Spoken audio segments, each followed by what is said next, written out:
What's up, it's your girl Moody and I'm back with another video. So today's video is a follow-up to Lessons from Therapy Part 1. Now we're dealing with Part 2. So many of the things that we talked about last episode had to do with getting comfortable with the conversation of personal growth and ways to think about self-improvement.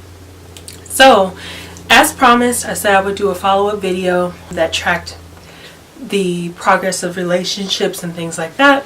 So that being said, let's jump right into the video. I've developed a basic calendar that will address the things that I'm interested in fulfilling for 2018. The 7 categories that I have here are meant to symbolize different areas in my life that I'm looking to improve. So this is highly personal, and I want to share it because of the fact that I am interested in my channel being open about mental health and basically wellness. And so with that comes a level of transparency that's necessary to do that type of work. And so here goes nothing. So for a calendar this year, the 7 things that I'm focused on is the first one is meaning. So for me, I know that my purpose has to do with teaching, has to do with providing service. I feel like a big component of my career choices, my personal life, has been focused on an element of service, especially when it comes to my religious practices and beliefs in God.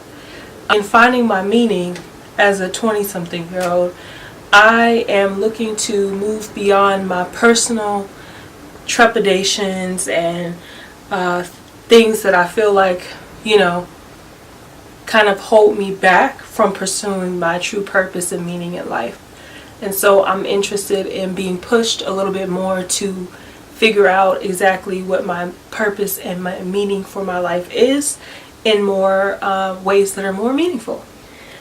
The second one is intimacy.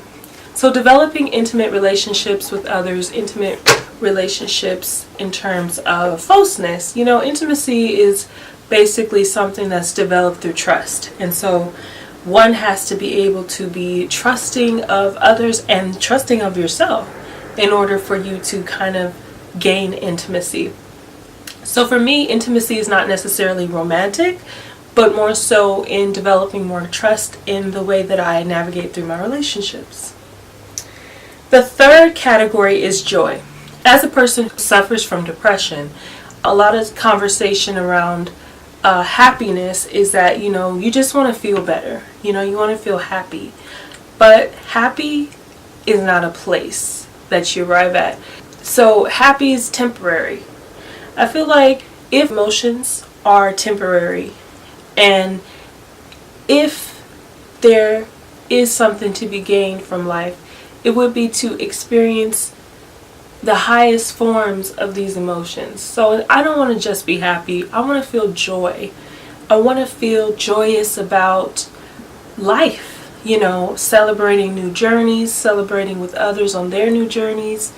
I feel like there's really a celebratory vibe for 2018. I have a lot of friends who are finishing up degrees. I have a lot of family who are graduating. So I think this is a really big time to kind of celebrate with others and find joy in those experiences.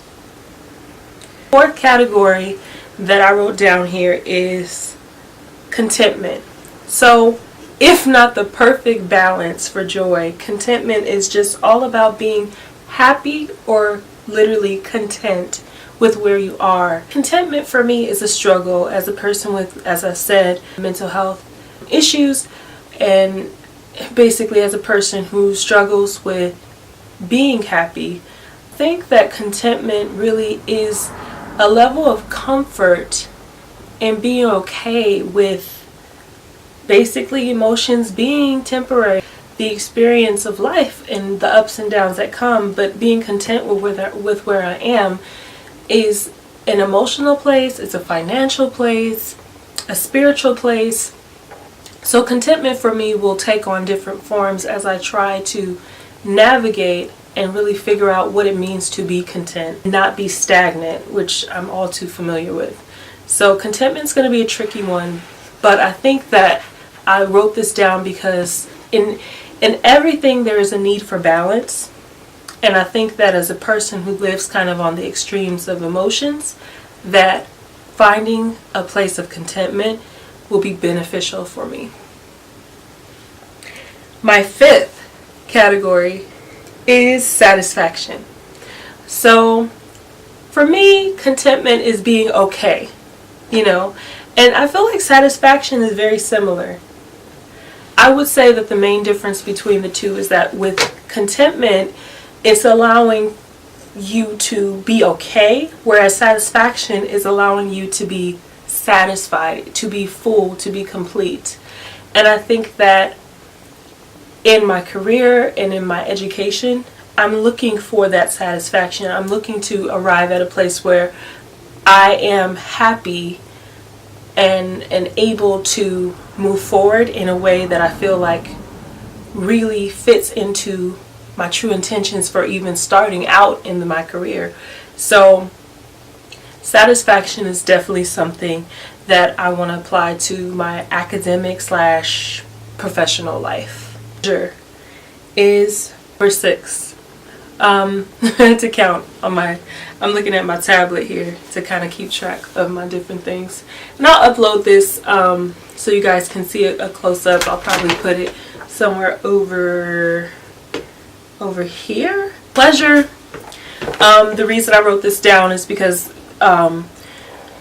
finding a balance, as I was saying before, basically, yes, you want to feel content, you want to feel satisfied, but you also want to feel pleasure. You want to feel, good.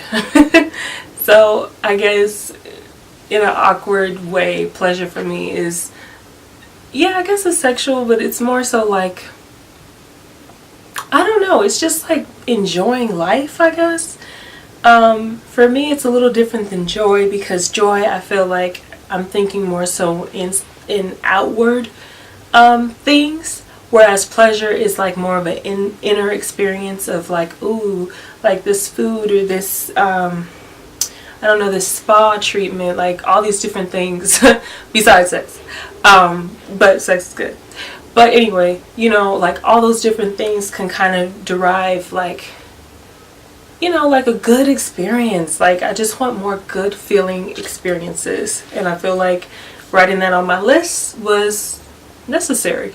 And for my final self-worth calendar piece, I wrote down safety. Feeling safe is something a lot of people struggle with. We live in a really chaotic world where in recent events, gun violence and things of that nature are just getting worse.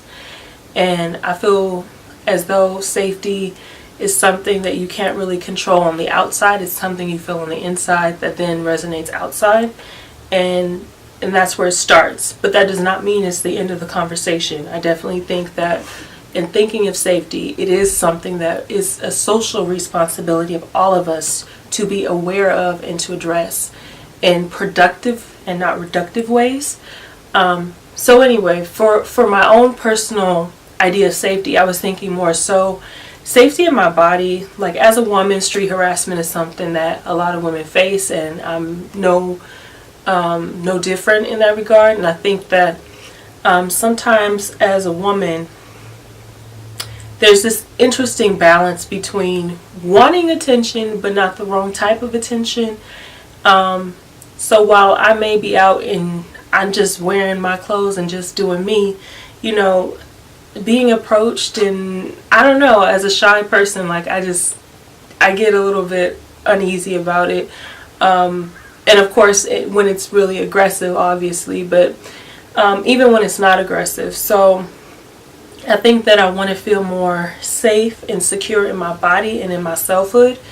So safety, I meant that in kind of like, not living in fear, obviously, but also like feeling willing to take risks with my clothing choices, with the things that I do, just basically living a little bit more free and feeling open and safe to do that. So for me, safety is not a crutch, but more so a feeling that allows me to continue to grow and do more things and live life to its fullest. Okay guys, so tell me your self-worth calendar. What are the things that you want to work on this year as we approach, you know, the 4th month? What are things that you've noticed, you know, about yourself, about how you respond to situations? What are some things that you want to change? What are some areas of your life you want to grow in? And let's have a conversation down below. Alright guys, thank you for watching my video, and as always, stay beautiful and shine bright, and I'll see you next time.